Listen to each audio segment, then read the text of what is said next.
Bismillahirrahmanirrahim. Assalamu alaikum students. It's me Inamullah Choktai and we are discussing chapter number 6. Today our topic is Bernoulli's equation. Please like, comment and subscribe, and don't forget to hit bell icon for more videos. You are watching my YouTube channel Dr. Physics. So students, our topic is Bernoulli's equation, and in this topic first of all we have to discuss some key points. And we have to keep in mind these key points while we are discussing this topic. Among these key points, first of all, we have to discuss the introduction of the Bernoulli's equation. Next, we have to define the Bernoulli's equation. Next, we will talk about how to derive the equation. Basically, in this heading, we have to discuss some assumptions and the basic rules which may be helpful in deriving this Bernoulli's equation. And then we have to discuss the schematic diagram. And then we have to derive finally this equation. So students, regarding introduction of the Bernoulli's equation, basically we have to discuss this diagram. Diagram basically is representing a vessel that is of non-uniform cross section having varying heights. दो parameter मैंने बोले हैं इस vessel के हवाले से कि इसका एरिया तब्दील हो रहा है, A1 है, यहाँ पे A2 है. इसकी पूरी लेंथ में इसका एरिया एक जैसा नहीं है. ये पहली बात है कि इसका एरिया एक जैसा नहीं है थ्रू आउट इट्स लेंथ. और इसके जो रेफरेंस पॉइंट से सपोज ग्राउंड से इसकी जो हाइट है वो हाइट भी एक जैसी नहीं है. H1 और H2 दो हाइट्स दिखाई गई हैं. H1 कम है, H2 ज़्यादा है. सो अगर इस किस्म के फ्लूइड में से पाइप में से कोई फ्लूइड फ्लो कर रहा हो तो उस फ्लूइड का प्रेशर जो है वो भी एक जैसा नहीं होगा, वो भी चेंज होगा. So pressure difference की वजह से जो work done है on the fluid that appears in the form of the change in the kinetic energy and the change in the potential energy. This is the basic theme of this equation that we have to derive. As the fluid moves through a pipe of the varying cross section and height, the pressure will change along the pipe. Bernoulli's equation is a fundamental equation in the fluid dynamics that relates pressure to the fluid speed and height. The principle is named after Daniel Bernoulli, who was a Swiss mathematician and physicist, and he published his principle in his book Hydrodynamica in 1738. So students, next we have to define this Bernoulli's equation. In its definition, Bernoulli's equation states that sum of the pressure, kinetic energy and potential energy per unit volume in a steady flow of an incompressible and non-viscous fluid at any point through a pipe having non-uniform cross-sectional area remains constant. इस definition में हम लोगों ने तीन चीजें add की हैं. Number 1, pressure of the fluid at any point of the vessel, kinetic energy per unit volume again at any point of the vessel. Next is the potential energy per unit volume again at any point of the vessel. Vessel के किसी भी जगह पर आप ये तीन parameters add करें, इनका जवाब कांस्टेंट आना चाहिए. ये बर्नौलीज इक्वेशन है. तीन चीजें हैं जो हम ऐड करेंगे और फ्लूइड की प्रॉपर्टीज बताई गई हैं. फ्लूइड हमारा स्टेडी फ्लो करता है, इनकम्प्रेसिबल है, नॉन विस्कस है, जो कि आइडियल फ्लूइड के कैरेक्टरिस्टिक्स हैं. और पाइप हमारा नॉन यूनिफॉर्म है और having the variation in the heights as well. तो इसमें तीन पैरामीटर्स को आप ऐड करोगे, प्रेशर को, काइनेटिक एनर्जी को और potential energy per unit volume. किसी भी जगह से किसी भी पॉइंट पे वेसल के अगर हम ये तीन पैरामीटर्स ऐड करते हैं तो हमारा आंसर कांस्टेंट रहना चाहिए. ये स्टेटमेंट बर्नौलीज इक्वेशन कहलाती है. Mathematically it is expressed as P plus half rho V square plus rho GH is equal to constant. P stands for pressure, half rho V2 square basically stands for the kinetic energy per unit volume, and rho GH stands for the potential energy per unit volume. In the next slide, basically we are having the concept of an easy way to define the Bernoulli's equation, and we have divided the equation in 3 points regarding the 3 parameters of the vessels and the fluid. तो पहले point में हम बात कर रहे हैं fluid के हवाले से. बर्नौलीज इक्वेशन में अगर हम तीनों पॉइंट्स जो भी हम लिखेंगे यहाँ पे और बाद में अगर हम इनको पढ़ें तो हमारी बर्नौलीज इक्वेशन की डेफिनेशन ही बनेगी। लेकिन इन तीनों हिस्सों को अलग इसलिए किया है ताकि आपको उन डेफिनेशन को समझने में आसानी रहे। सो हम बात करते हैं कि फर्स्ट ऑफ ऑल फ्लूइड के बारे में। हमारा फ्लूइड इनकम्प्रेसिबल है, नॉन विस्कस है और साथ में स्टेडी फ्लो है। स्टेडी फ्लो का मतलब ये होता है कि उसकी वेलोसिटी चेंज नहीं होती जब वो मूव कर रहा होता है किसी एक पॉइंट पर, पॉइंट टू पॉइंट तो वेरी हो सकती है। जहाँ पे क्रॉस सेक्शन एरिया कम होगा वहाँ पे वेलोसिटी ज़्यादा होती है। इक्वेशन ऑफ कॉन्टिन्यूटी में हम लोग पहले पढ़ चुके हैं। लेकिन स्पेशली याद रखिएगा स्टेडी इसके फ्लो के हवाले से, स्टेडी फ्लो का मतलब क्या है कि किसी एक पॉइंट पर जो वेलोसिटी एक पार्टिकल की होगी उसके बाद आने वाले तमाम पार्टिकल्स की वेलोसिटी उस एक पॉइंट पर एक जैसी होगी। इसे स्टेडी फ्लो बोलते हैं। तो फ्लूइड जो है वो स्टेडी फ्लो रखता है, नॉन विस्कस है और इनकम्प्रेसिबल है। और नेक्स्ट हम ऐड करेंगे इसमें attributes of the pipe. Through a pipe of the non uniform cross sectional area means कि उसका क्रॉस सेक्शनल एरिया एक जैसा नहीं है। अब इसमें हम ऐड करेंगे we have to sum the pressure, the kinetic energy and the potential energy per unit volume at any point of the pipe and the answer remains same. अब इन तीनों पॉइंट्स को अगर हम मिला के पढ़ें तो हमारे पास बर्नौलीज इक्वेशन की डेफिनेशन बन जाएगी। याद रखिएगा इसको हमने तीन हिस्सों में डिवाइड किया है। एक बात हमने फ्लूइड के हवाले से की है, सेकंड बात हमने पाइप के हवाले से की है और तीसरी बात हमने तमाम प्रेशर, काइनेटिक एनर्जी और पोटेंशियल एनर्जी को सम अप करने के हवाले से की है। For an incompressible and non viscous fluid having steady flow through a pipe of non-uniform cross-sectional area, the sum of the pressure, kinetic energy and potential energy per unit volume at any point of the pipe remains constant. मैंने इन तीनों को मिला के पढ़ा तो ये basically हमारे पास equation बन जाती है बर्नौलीज इक्वेशन की। Pressure is equal to half rho v square plus rho g h is equal to the constant. अभी हमने बात की है इस इक्वेशन में। अच्छा, इस तरह एक और अभी मैंने बात की थी कि प्रेशर P फॉर प्रेशर और half rho v square basically kinetic energy को रिप्रेजेंट करता है, और यहाँ पे ये जो था rho g h basically potential energy को इंडिकेट करता है। तो स्टूडेंट आप थोड़ा सा अगर गौर करें तो यहाँ पे हम समझ सकते हैं कि बेसिकली P फॉर प्रेशर होता है, half rho v square kinetic energy को कैसे एज्यूम करते हैं। सपोज अगर हम इस रो को मैस कंसीडर करें, क्योंकि रो क्या होता है, मैस बाय वॉल्यूम होता है, डेंसिटी मैस बाय वॉल्यूम होती है। अगर मैं इसको मैस कंसीडर करूं तो ये half m v square kinetic energy बनती है। इस तरह इस रो को भी मैं मैस कंसीडर करूं तो ये एम जी एच बन जाएगा, मीन्स ये पोटेंशियल एनर्जी बनती है। तो ये kinetic energy per unit volume और potential energy per unit volume basically and the pressure इन तमाम का summation throughout the length of the non-uniform cross-sectional area of the pipe remains constant. Next, we have to talk about how to drive the equation, where we have to discuss some assumptions and principles, basically the key points of basic rule that we apply to calculate this equation. We have to keep in mind these assumptions. First of all, we have to talk about the attributes of the pipe. दो बातें की गई है जी इसमें। Number एक, हमारा pipe जो है वो non uniform cross sectional area का है और उसकी हाइट मुख्तलिफ है। दो बातें ऐड की गई हैं, आप इस डायग्राम में देख सकते हैं कि इस एंड पे जो हमारा ये हमारा लोअर पोर्शन है, लोअर एंड है, इसको मैं सर्कल कर देता हूँ। ये हमारा जो लोअर एंड दिखाया गया है, यहाँ पे आप देख सकते हैं कि इसका एरिया कम है और ये वाला जो एरिया है इसका एरिया बहुत ज़्यादा है, इसकी हाइट भी ज़्यादा है, इसकी हाइट जो है वो कम है। तो ये एट्रीब्यूट्स हैं हमारे कंटेनर के हवाले से। Next, attributes of the fluid. हम एज्यूम करते हैं कि हमारा फ्लूइड जो है आइडियल फ्लूइड है। सो आइडियल फ्लूइड की प्रॉपर्टीज होंगी, नॉन विस्कस होगा, इनकम्प्रेसिबल होगा और स्टेडी फ्लो होगा। नॉन विस्कस का मतलब क्या होता है कि उसमें इंटरनल फ्रिक्शन नहीं है, रेजिस्टेंस नहीं है, फ्लो उसका सुपर्ब होगा। और इनकम्प्रेसिबल का मतलब ये है कि वो कंप्रेस नहीं होता, और अगर वो कंप्रेस नहीं होता तो इसका मतलब ये है कि फिर डेंसिटी में चेंजेस नहीं आने वाली, डेंसिटी कांस्टेंट रहेगी।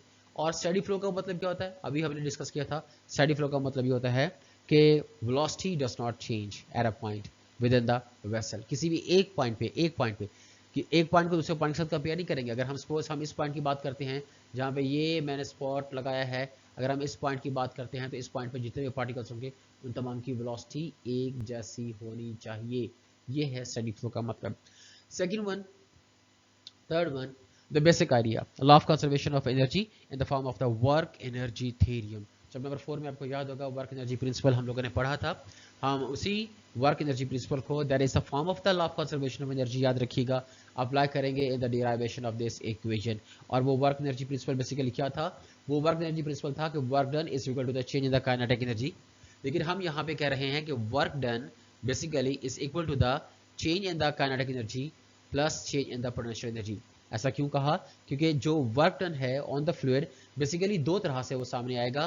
Change in the kinetic energy because the fluid changes its velocity point to point regarding the area of the container, and again because the area the vessel is having varying height, so it would have the different values of the potential energy as well. So that's why we can say the work done basically on the fluid comes in the form of the change in the potential energy and change in the kinetic energy.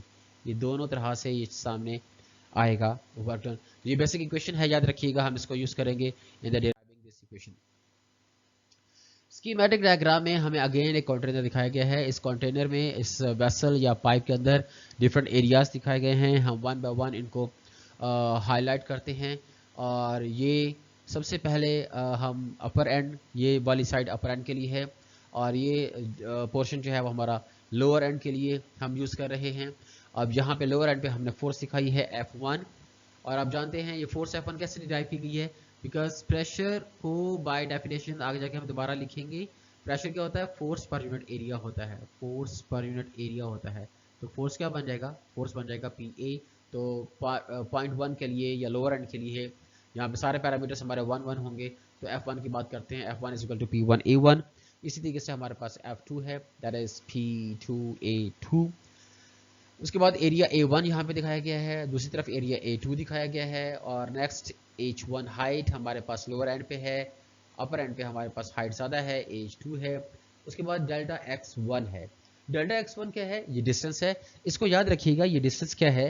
Basically distance moved by the fluid है। अब यहाँ पे दो किस्म के colour आपको नजर आ रहे हैं फ्लूइड के हवाले से, एक लाइट कलर है, एक डार्क कलर है। डार्क कलर का जो लिक्विड है वो लाइट कलर के लिक्विड पर फोर्स लगाता है। याद रखिएगा मैं क्या कह रहा हूं, जो डार्क कलर का लिक्विड है वो लाइट कलर के लिक्विड पर फोर्स लगाता है, क्योंकि जब मैं वर्क डन कैलकुलेट करूंगा तो मैं ये कहूंगा work done by the dark blue liquid over the light blue liquid. मतलब इस तरह से मैं कुछ डिफरेंशिएट करना चाहूंगा कि जब ये मतलब पॉइंट सपोज A1 से या इस पॉइंट से इस पॉइंट से लिक्विड इस पॉइंट तक मूव करता है, तो उसने कितना डिस्टेंस कवर किया है, ये वाला डिस्टेंस। और ये बेसिकली प्रेशर कौन लगा रहा है, वर्क कौन लगा रहा है, तो ये डार्क ब्लू वाला हिस्सा जो है ये अपना प्रेशर लगा रहा है। तो हम इसके हवाले से बात करेंगे। तो आपने याद रखना है कि डार्क ब्लू लाइट ब्लू पर बेसिकली फोर्स लगा रहा है। बेसिकली लिक्विड तो एक ही होगा जो फ्लो कर रहा होगा, लेकिन हमने अपने एसम्पशन के लिए एक कलर दे दिया ताकि हम ये एज्यूम कर सकें कि जो लिक्विड यहाँ पे था इस वक्त, वो कुछ देर के बाद वो वहाँ पे पहुँच जाता। मतलब जो यहाँ पे लिक्विड था इस जगह पे जब उसके ऊपर फोर्स लगाई जाएगी तो वो यहाँ पे पहुँच जाएगा, और उसने कितना फासला तय किया होगा, वो डेल X1 उसने कवर किया होगा। तो इसी तरह हमारे पास दूसरी तरफ डेल X2 ऊपर दिखाया गया है। और नेक्स्ट हमारे पास V1 वेलोसिटी, इस हिस्से में जो वेलोसिटी है इसको हम V1 कहते हैं, और दूसरी तरफ जो वेलोसिटी है ये वाला हिस्सा जो है ये V2 दिखाया गया है। इसी तरह यहाँ पे हमारे पास P1 प्रेशर दिखाया गया है, और सेकंड साइड पे प्रेशर जो है वो P2 दिखाया गया है। इस तरह तमाम दोनों पोर्शंस में हम सेम पैरामीटर्स को डिस्कस कर सकते हैं। आपने इस डायग्राम को बनाना है और इसको समझना है। Next we have to calculate the value of the work done at the lower end. आप याद रखिएगा अभी मैंने बात की थी कि इसकी बेसिक थीम क्या है क्वेश्चन को ड्राइव करने की, वो है work energy principle in the form of the law of conservation of energy in the form of the work energy theorem और द प्रिंसिपल। और उसमें हमने बात की थी डेल्टा W या W is equal to the change in the kinetic energy plus change in the potential energy. So हमने work done की वैल्यूज लेनी है दोनों सिरों पे, और फिर काइनेटिक एनर्जी को कैलकुलेट करेंगे और फिर पोटेंशियल एनर्जी को कैलकुलेट करेंगे। So first of all we have to calculate the work done at the lower end. तो ये जी डायग्राम है और ये हमारा लोअर एंड दिखाया गया है। इस लोअर एंड पे हमने कैलकुलेट करना है वर्क डन को। तो आप यहाँ पे देख सकते हैं कि ये हमारा एरिया है A1 और ये हमारा प्रेशर है P1। सो हमारा वर्क फोर्स की वैल्यू क्या होगी, वो बन जाएगी P1A1। ये मैं इसको हाईलाइट करता हूँ। और ये डिस्टेंस है डेल x1। तो मैंने यहाँ पे हाईलाइट इसलिए किया है कि मुझे फोर्स और डिस्प्लेसमेंट चाहिए होता है वर्क डन को कैलकुलेट करने के लिए, मुझे फोर्स और डिस्प्लेसमेंट चाहिए होता है। तो मैं इन्हीं दो के हवाले से बात करूंगा। This is my displacement. So equation है W1 is equal to F1 del D1, और फिर W1 is equal to F1 del D1 की जगह del x1 distance moved by the fluid हमने लिखा। अब प्रेशर, ये बेसिकली प्रेशर की बेसिक डेफिनेशन है जो हम यहाँ पे लिख रहे हैं कि pressure is equal to the force per unit area. So हमारे पास फोर्स बन जाती है P1A1, F1 इज इक्वल टू P1A1, वैल्यूज पुट करेंगे तो W1 हो जाएगा P1A1 डेल x1। इसी तरीके से अपर एंड में भी हम value of the work done को कैलकुलेट कर सकते हैं सेम पैरामीटर्स पे।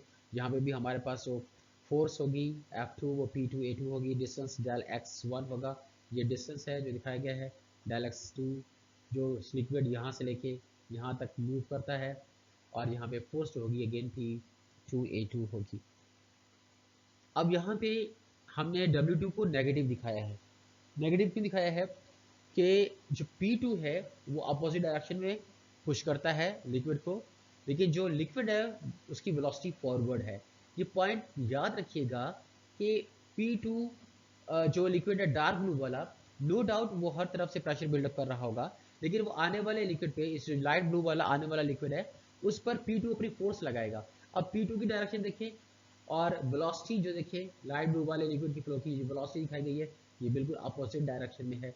इसके अपोजिट डायरेक्शन में होने की वजह से हमने इसको वर्क डन नेगेटिव लिखा है -F2 डेल्टा D2। सो -F2 डेल्टा D2 की जगह डेल x2 लिखेंगे। उसके बाद pressure by definition F2 by A2, so F2 is equal to P2A2 and W2 is equal to -P2A2 del x2। Values put की हैं। ये बहुत सिंपल सी equation है, इसमें कोई कॉम्प्लिकेशन नहीं है। नेट वर्क डन कितना होगा, हम दोनों को ऐड कर देंगे W1 प्लस W2। आप इनकी वैल्यूज पुट करेंगे जो अभी हमने कैलकुलेट की हैं, P1A1 del x1 minus P2A2 del x2। Second value जो कि माइनस में थी तो उसको यहाँ पे माइनस में लिखा है। अब यहाँ पे बेसिकली हम चेंज करना चाहेंगे डेल एक्स की वैल्यू को, डेल एक्स की वैल्यू को। तो उसके लिए मैंने यहाँ पे साइड पे दिखाया। बेसिक इक्वेशन आप जानते हैं, पढ़ चुके हैं, S इक्वल टू VT होता है। और यही इक्वेशन अगर मैं यहाँ पे इस्तेमाल करूँ तो S की जगह मैं लिखूंगा डेल x1, वेलोसिटी की जगह लिखूंगा V1 और T की जगह लिख देता हूँ T। इसी तरह डेल x2 की जगह लिखूंगा V2 T2। तो मैं यहाँ पे डेल x1 की जगह V1 T1 और डेल x2 की जगह V2 T2 लिखूंगा। ये हमारी इक्वेशन बन जाएगी P1 A1 और डेल x की जगह V1 T और दूसरी तरफ भी माइनस P2 A2 V2 और T। According to the equation of continuity हमें पता है A1 V1 is equal to A2 V2 और A1 V1 dot T basically is equal to A2 V2 dot T and this is equal to the volume. और हमारे पास V जो है basically ये volume under consideration है जो कि हम ब्लू शेडेड एरिया में दिखा रहे थे, लाइट ब्लू वाला जिसके हवाले से हम बात कर रहे थे। और इस क्वेश्चन को याद रखिएगा, इक्वेशन कैसे आई है, इक्वेशन ऑफ कॉन्टिन्यूटी के हवाले से है। बेसिकली हम लोगों ने इक्वेशन ऑफ कॉन्टिन्यूटी में क्या पढ़ा था, हमने इक्वेशन ऑफ कॉन्टिन्यूटी में पढ़ा था कि A1 V1 is equal to A2 और V2, और इसको हमने बराबर किया था बाय T से, ऐसे था ना। Second definition equation of continuity की वॉल्यूम फ्लो पर सेकंड का, वॉल्यूम पर सेकंड के हवाले से हमने डिफाइन किया था, ये मैंने T बनाया। अब इस T को उठा के यहाँ पे ले आए तो हम इस तरह इसको वॉल्यूम के तौर पर लिख सकते हैं। और इसको एक और तरीका भी हो सकता है समझने का कि velocity basically del x by t होता है। अगर हम वेलोसिटी को टाइम से मल्टीप्लाई करेंगे तो ये टी इस टी के साथ कट जाएगा, तो बाकी का बच जाएगा डेल एक्स। अब इस डेल एक्स को उठा के जो वेलोसिटी की जगह मैं लिखूंगा, जब मैं मल्टीप्लाई करूंगा इसको एरिया के साथ, तो क्या आ जाएगा, वो मेरा वॉल्यूम आ जाएगा, वॉल्यूम आ जाएगा, क्योंकि ये टी तो कट जाएगा जब मैं इसको टी के साथ मल्टीप्लाई कर रहा हूँ। इस वेलोसिटी के एक्सप्रेशन में भी ऑलरेडी टी मौजूद होगा, तो बाकी बच जाएगा डेल एक्स को थर्ड डायमेंशन से मल्टीप्लाई करूंगा, वॉल्यूम को थर्ड डायमेंशन से मल्टीप्लाई करेंगे तो सॉरी एरिया को थर्ड डायमेंशन से मल्टीप्लाई करेंगे तो वॉल्यूम आता है। तो इस तरीके से हम ये कह सकते हैं कि A1 V1 dot T is equal to A2 V2 dot T and this is equal to volume. So putting this equation, अब यहाँ पे A1 V1 T की जगह आपने वॉल्यूम लिख दिया, और यहाँ पे भी A2 V2 की जगह भी आपने वॉल्यूम लिख दिया। अब यहाँ से वॉल्यूम कॉमन ले लेंगे, उसके बाद वॉल्यूम की वैल्यूज पुट कर देंगे, दैट इज m बाय रो, ये हमारे पास वर्क की वैल्यू आ जाएगी। अब ये जो वर्क है that has been done due to the difference of the pressure, basically comes in the form of the change in the kinetic energy and some of the work comes in the form of the change in the potential energy. ये बात हमने पहले discuss की थी. So change in the kinetic energy half mv2 square minus half mv1 square और change in the potential energy mgh2 mgh1 दोनों points के आपने एनर्जीज का जस्ट डिफरेंस ले लेना है regarding kinetic energy and potential energy according to the law of conservation of energy in the form of the work energy theorem. अभी मैं पहले बात कर चुका हूँ. Work done by the pressure difference per unit volume basically is equal to the gain in the kinetic energy plus gain in the potential energy per unit volume. So ये question है जिसको हमने फर्दर यूज करना है और according to law of conservation of energy जो अभी हमने क्वेश्चन लिखी इसमें हम वैल्यूज पुट करेंगे और ये हमने वर्क की जगह उसकी वैल्यूज पुट कर दी जो अभी हमने कैलकुलेट किया था एक्सप्रेशन. ये एक्सप्रेशन याद रखिएगा हमने वर्क का कैलकुलेट किया हुआ है. तो बेसिकली ये P1 minus P2 m bye रो ये वर्क है. इसी तरीके से सेकंड जो एक्सप्रेशन है हमारे पास half mv2 square minus half mv1 square ये change in the kinetic energy है ये हम कैलकुलेट कर चुके हैं. इसी तरह mgh2 प्लस mgh1 ये भी हमारा कैलकुलेटेड है एक्सप्रेशन डेल पी के हवाले से हमने जस्ट वैल्यूज पुट की हैं. उसके बाद ये हमारी इक्वेशन बन जाएगी जिसको हमने रीअरेंज किया. कैसे रीअरेंज किया याद रखिएगा. इन तमाम फैक्टर्स में से आपने m को कॉमन ले लिया है. m को आपने कॉमन ले लिया m हमने बाहर निकाल लिया और उसके बाद फिर नेक्स्ट स्टेप में हमारे पास ये वैल्यू आएगी क्योंकि हम m को यहाँ m से उड़ा देंगे और इस रो को उठा के अंदर सबके साथ मल्टीप्लाई कर देंगे. इस रो को सबके साथ मल्टीप्लाई कर दिया तो ये half rho v2 square minus half rho v1 square plus half rho gh2 minus half plus रो gh2 माइनस रो gh1 ये हमारा एक्सप्रेशन बन जाएगा. मींस रो को हम अंदर मल्टीप्लाई करें. उसके बाद अब यहाँ पे जो माइनस वाला पोर्शन है रिगार्डिंग पोजीशन 1 और ये भी माइनस वाला पोर्शन है रिगार्डिंग पोजीशन 1 इसको उठा के दूसरी साइड पे ले जाते हैं इस तरफ और इसको भी हम मूव करते हैं इस तरफ और यहाँ पे जो P2 हमारे पास नेगेटिव है इसको उठा के हम दूसरी साइड पे ले जाते हैं. तो हमारे पास इक्वेशन बन जाएगी. इस इक्वेशन को थोड़ा सा क्लियर कर लेते हैं. तो इक्वेशन बन जाएगी P1 plus half rho V1 square plus rho GH1 is equal to the P2 plus half rho V2 square plus rho GH2 and again इस equation में I do think so this is the same equation, no change in it. So at the end we can say P1 for the pressure at the lower end, half rho V1 square kinetic energy at the lower end and rho GH1 the pressure energy at the lower end, P2 pressure at the higher end and half rho V2 square kinetic energy at the upper end higher end जो भी था और rho GH2 again the potential energy per unit volume at the higher end. इन तमाम को equation जमा करें तो answer same आना चाहिए.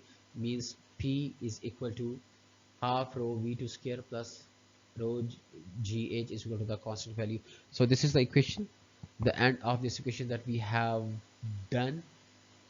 So at the end please like, comment and subscribe and don't forget to hit bell icon for more videos. Thanks for watching.